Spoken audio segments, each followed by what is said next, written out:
Osteoporosis को लेकर, देखो ये आपकी हड्डियां जो वीक होती है ना उसकी प्रॉब्लम होती है, महिलाओं के अंदर ज्यादा देखने को मिलता है। हमारे देश में 6 करोड़ ऐसे केसेस पेशेंट है जो कि आज के टाइम पे जिनकी हड्डियां बहुत कमजोर हो चुकी हैं एक टाइम के बाद में। 80% इसमें महिलाएं हैं। होता क्या है, जब देखो महिलाओं की जो मंथली साइकिल होती है वो 14 +- 2 से 55 +- 4 है जो कि चलती है।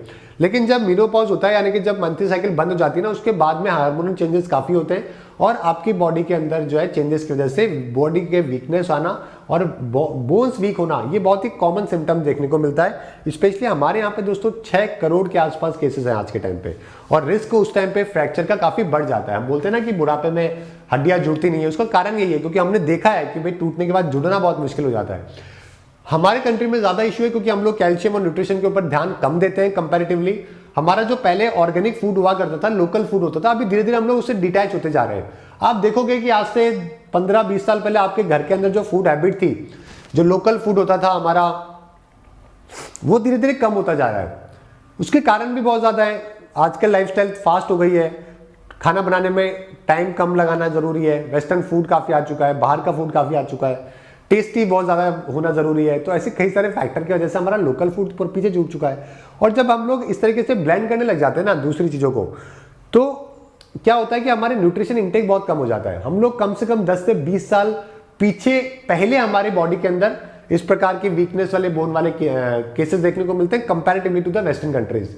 ये मैं फैक्ट बता रहा हूँ आपको, मतलब डाटा है ये एक्चुअली कि 10 से 20 साल पहले हमारी हड्डियां जवाब देती है कंपैरेटिवली बाहर का 70-80 साल का आदमी भी आपको पैदल बढ़िया चलते हुए मिलेगा, अपने आप में दिक्कत देखने को मिलती है ना। तो ये हार्मोनल चेंजेस है जहां पे ऑस्ट्रोजन जो हार्मोन लेवल है वो काफी डिक्रीज हो जाता है।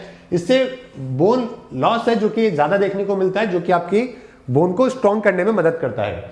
अकॉर्डिंग टू द WHO 30% जो केसेस है महिलाओं में वो आफ्टर द मंथली साइकिल जब एंड होती है उसी के बाद में देखने को मिलता है। ठीक है, महिलाएं ज्यादा वल्नरेबल है इस केस में, तो ज्यादा ध्यान देने की जरूरत है महिलाओं को इस वाले केस में। रिस्क फैक्टर जेंडर तो है, एज बढ़ती है मेनोपॉज के साथ में, वो लो बॉडी मास इंडेक्स, BMI कम होना, फैमिली हिस्ट्री भी एक कारण है, पुअर डाइट कारण है, बैठे रहना जो लाइफस्टाइल है वो, स्मोकिंग, अल्कोहल, ये सब इसके अंदर कारण है। ठीक है, अर्ली एज में सिम्टम्स देखने को नहीं मिलते, लेकिन धीरे धीरे बैक में पेन होना, हाइट है ना, जो आपके वेट है वो भी कम होता रहता है। हाइट ज्यादा एकदम जब बढ़नी चाहिए स्टार्टिंग के अंदर भी, जब आप 15, 18, 20 साल के होते हो तब भी बढ़ती नहीं है, तो वो भी एक कारण है। जब आपकी बोन जो है स्ट्रेंथ उस टाइम पे इतनी अच्छी नहीं होती, आपका जो पॉस्चर है वो खराब हो जाता है। ठीक है, क्रॉनिक पेन होना, तो ये सब बेसिक चीजें देखने को मिलती है। इनफैक्ट आजकल आप देखो ना, मैंने एक बार आपको एक